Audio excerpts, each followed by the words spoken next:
It all began in my school. Well, this is my school. It was here that I first read Ruskin Bond. In the ninth standard, Manpreet ma'am taught us a short story by Ruskin Bond. And in one of her classes, she announced that every weekend Ruskin Bond sits in the Mussoorie library. Since then, I wanted to visit Mussoorie. And I finally got the chance in 2015. During my undergraduate days, my friends were planning a trip to the hill station. I steered them to pick Mussoorie. We reached Mussoorie on an early morning on Saturday. We had little money, so little that we were planning to spend the night on this bus stand.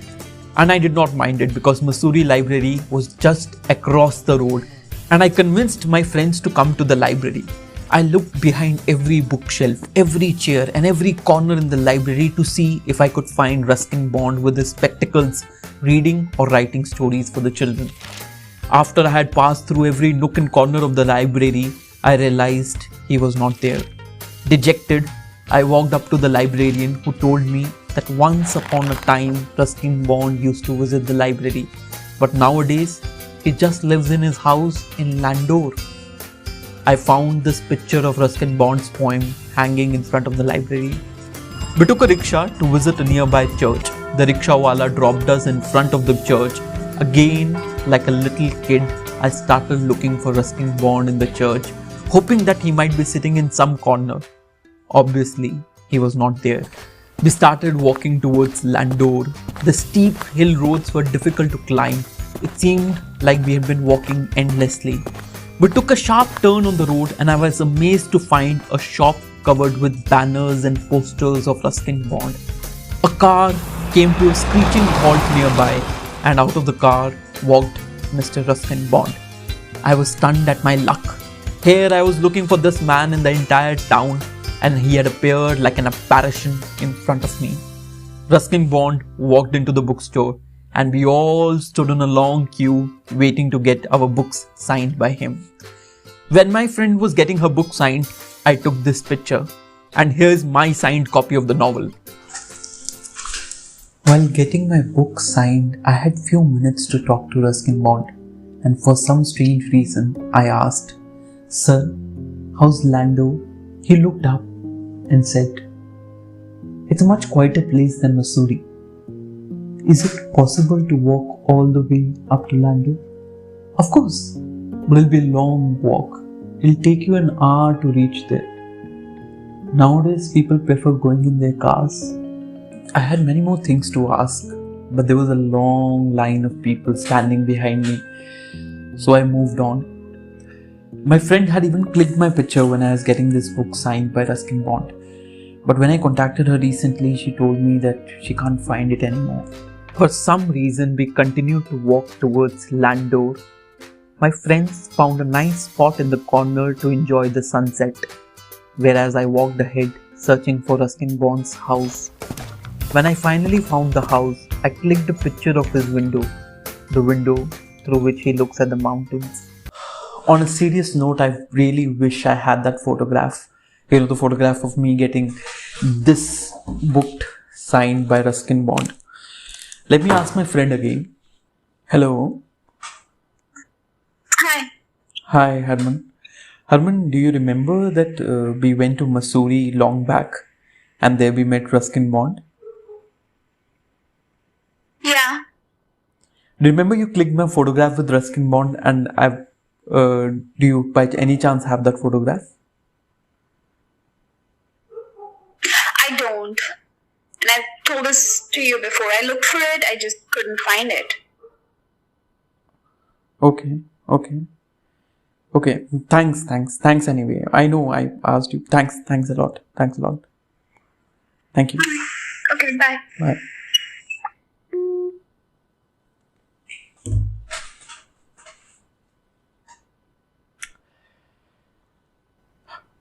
So I had an idea.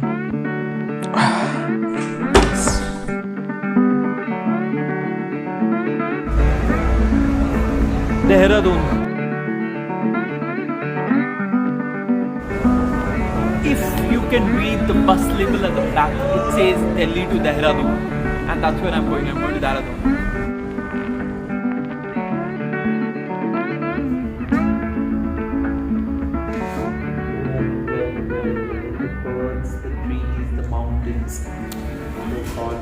been so long since I traveled to the mountains. It's been more than a year now. And they're just absolutely, terrifically beautiful.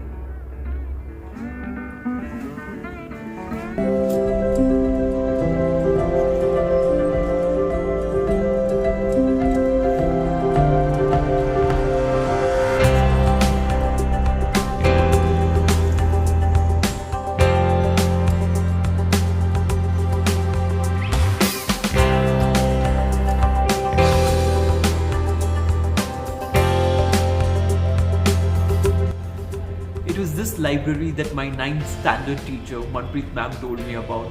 It was here that Ruskin Bond sat every weekend on Saturdays and Sundays, reading novels and writing stories.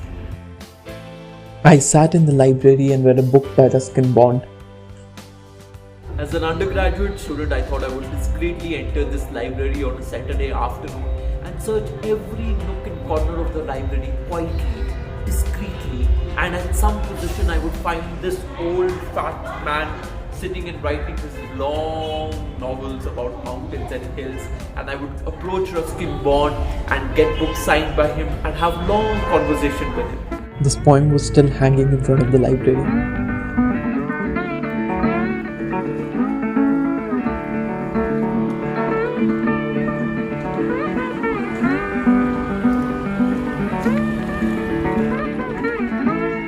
Ruskin Bond's fiction is dominated by mountains, and these are the mountains that he sees from his window every day while writing.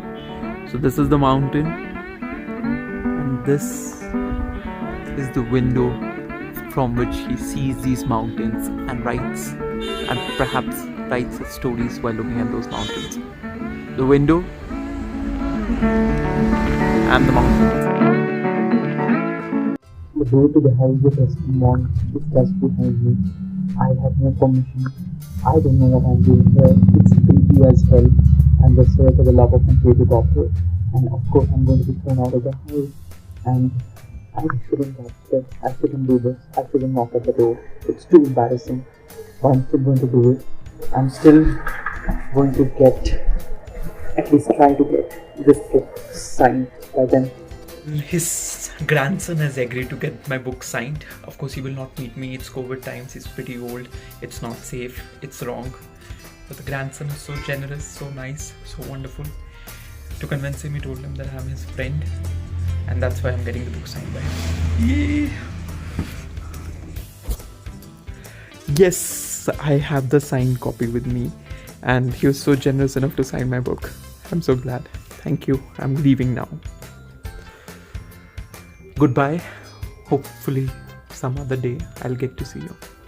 Take care. Keep writing great stories. Bye bye.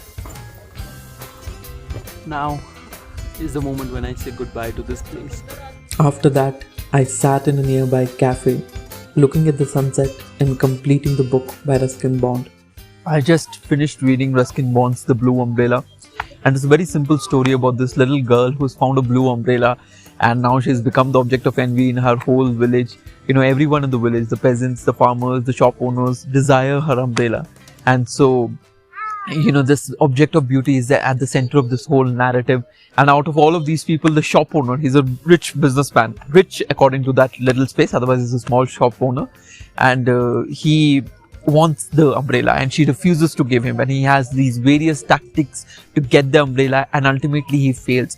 It's a very simple short story, and I thought I wouldn't enjoy the story because of its simplicity, because of its, you know, very simple subject matter, theme, the way it is dealt. But there is a moment at the end of the story when he just pulls at your heartstrings, when he just affects you so deeply. And you know, it's just this craft that he has refined over a period of time, that even with very, very little material, he can pull at your heartstrings and make you emotional and involved in the whole narrative of these people. And that's what happened with me. And for me, most importantly, it was what mattered in the book was there's this huge sense of nostalgia, because perhaps Ruskin Bond was one of the first writers I had read, and you know, he was the beginning of this long journey into books, and I am eternally grateful to him for starting that journey. And he's not just started it for me, he started it for many children in India who started reading books because of him and started with his books. And I'm doing this while I'm in the mountains, so it's this whole connection with the universe of Ruskin Bond. It is the universe of Ruskin Bond is created here in this landscape that surrounds me. It is here that he lives. It is here that he was born, and it's just very moving to be a part of it.